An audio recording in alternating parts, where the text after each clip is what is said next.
doing some good hard work, and then supplementing with some protein. So giving the fans a real insight into training and recovery. Delicious. Just like It is delicious. Conor's been great, just capturing what he does from so many different angles, slow-mo, trying some unique angles and just really trying to capture the essence of what Conor is all about. So there's a fly flying in front of me. And we're doing this overhead shot. We're doing this overhead shot now with Conor, and you know, you can make all the plans you want, but you can't plan for a fly flying in front of the lens. So we're just trying to get rid of that right now. Here, eat something like that.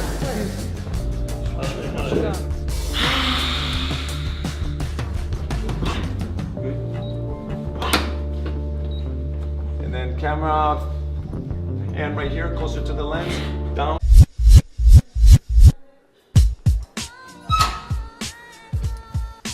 Hello everybody, my name is the notorious Conor McGregor, and today I'm going to take you on a tour of the Mac Mansion.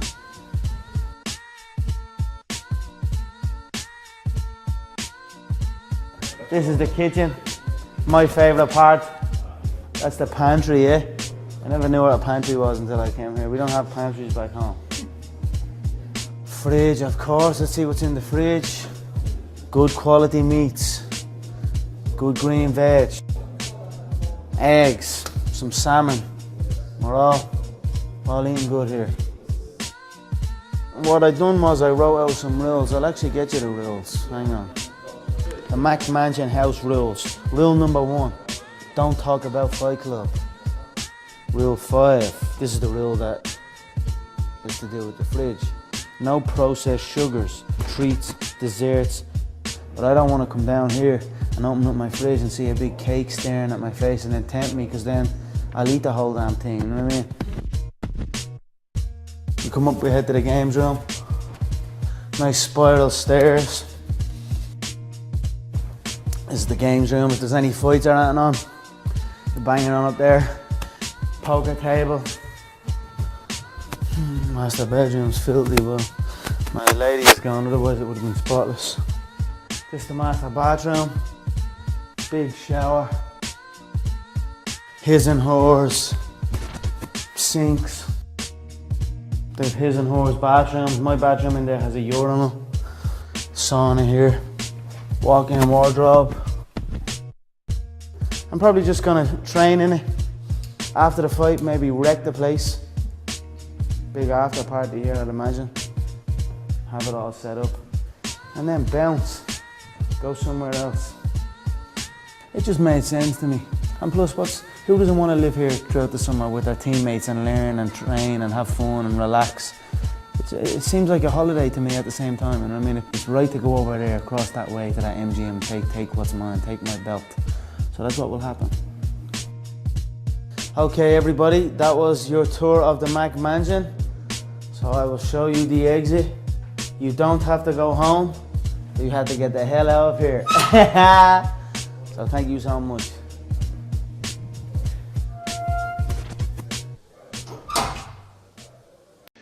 You can't walk down the street now, anywhere in Ireland, without being known. How is it dealing with that? How is it having to give your time? Because there are so many people who know who you are. I'll tell you what, for a period of time, it was messing me up. I was like, didn't want to go nowhere.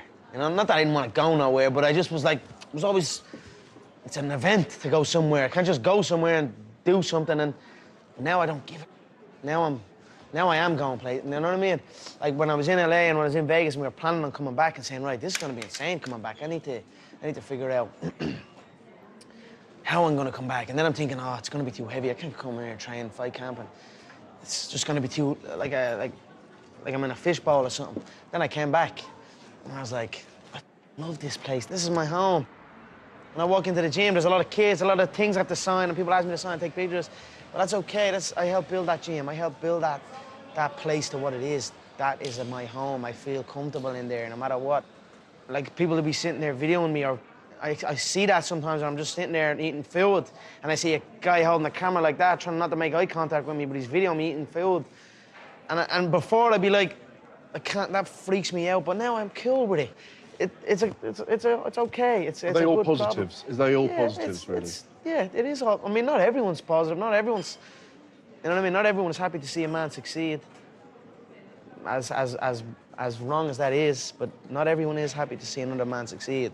So that maybe was in my head a little bit too much, and I kind of let that play into me a little bit. But now I put my feet up and I relax. I have a good team of people. I have a good setup. I feel free to go anywhere with no hesitation. Before I'd be like, all right, I want to go into town.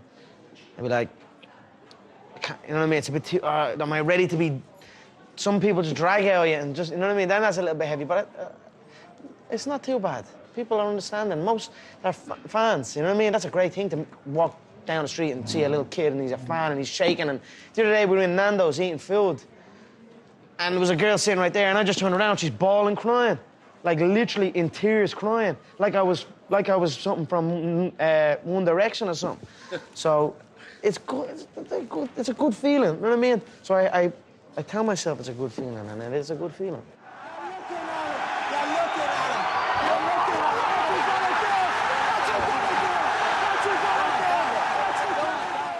Jose Aldo. Do you have any feeling that he may not turn up on the night? Don't think he'll be there. I just don't think he'll be there. He didn't show up the last time. We'll see. Have you just got a hunch, a feeling that he just doesn't want to face you? Yeah. Is it based on history? He's pulled out of 5. History, eye contact, words, mind frame, even his gym, his training approach. I just don't think with all those things combined that he can make it to the contest. But if he shows up, I feel I will KO him inside 1. If he makes that walk and if he is in the octagon, I feel every single movement I make will get an overreaction off of him because he's emotionally invested in it. There's too much in it for him. The whole country of Brazil, it's all piling on him. So I feel if I just go, he will react a million times too much. That's what I see the fight playing now. I feel him overreacting, overextending, and then being KO'd unconscious.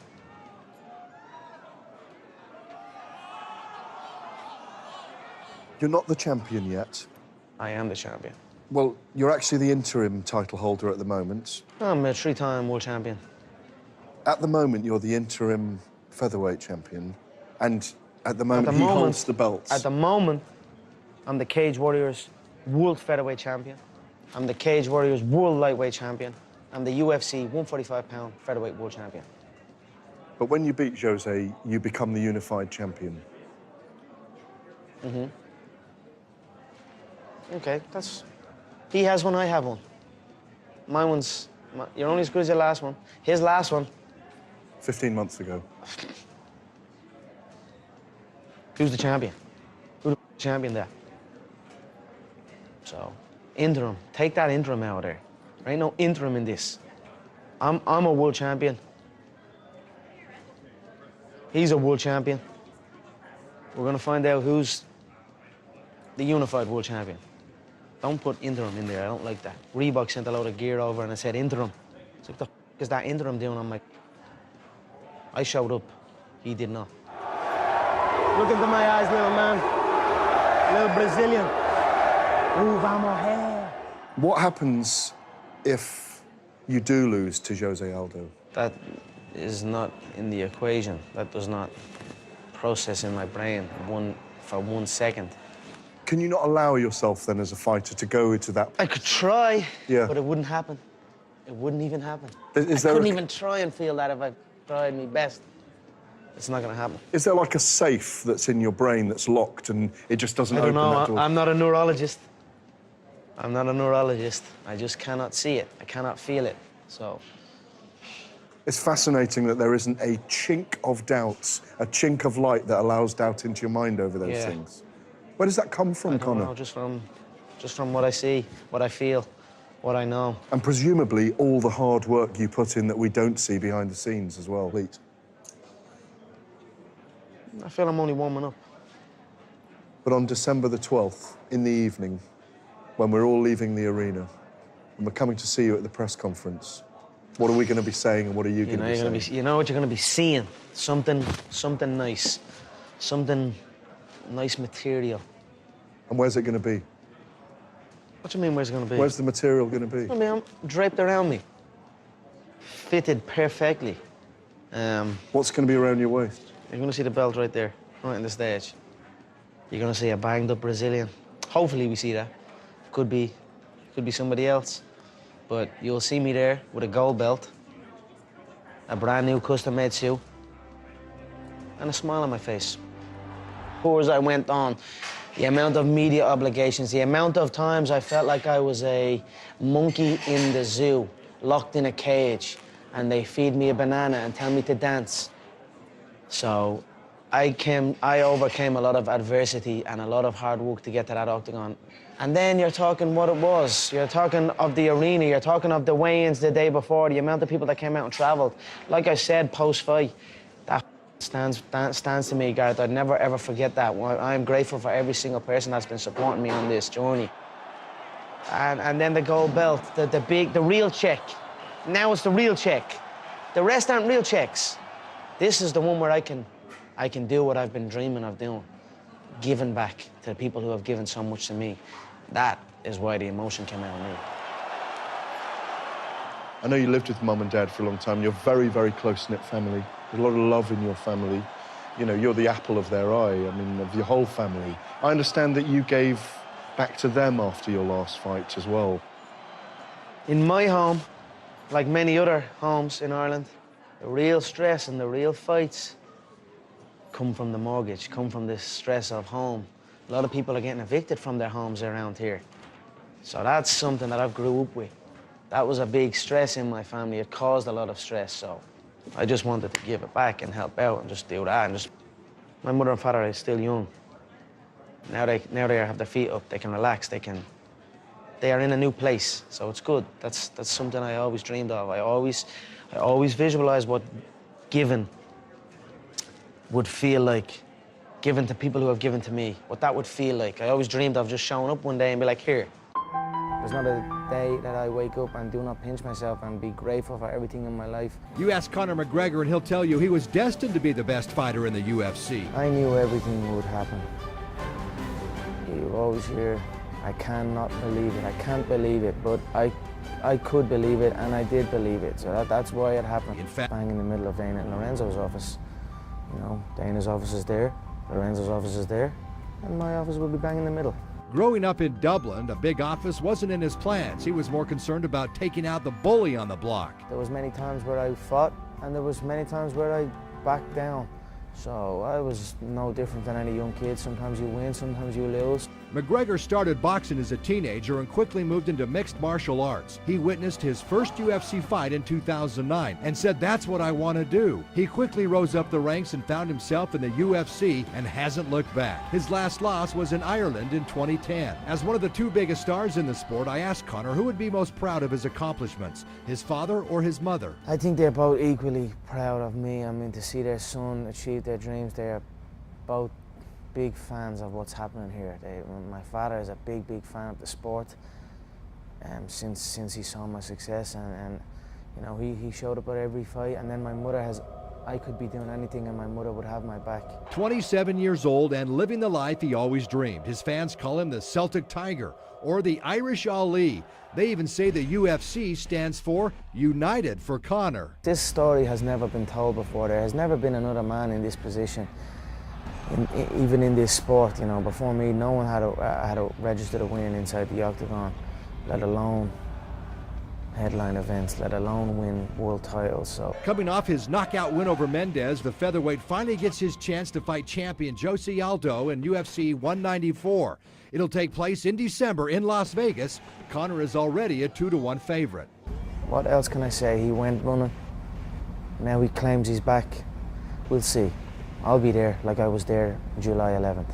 The former plumber from Dublin is right where he thought he would be, even challenging boxing's pound-for-pound king Floyd Mayweather. He recently told The Guardian he'd dismantle him in seconds in a fight that would generate $500 million. Who knows? But that's why they're united for Conor in the UFC. Chris Matthews, 8 Sports Now.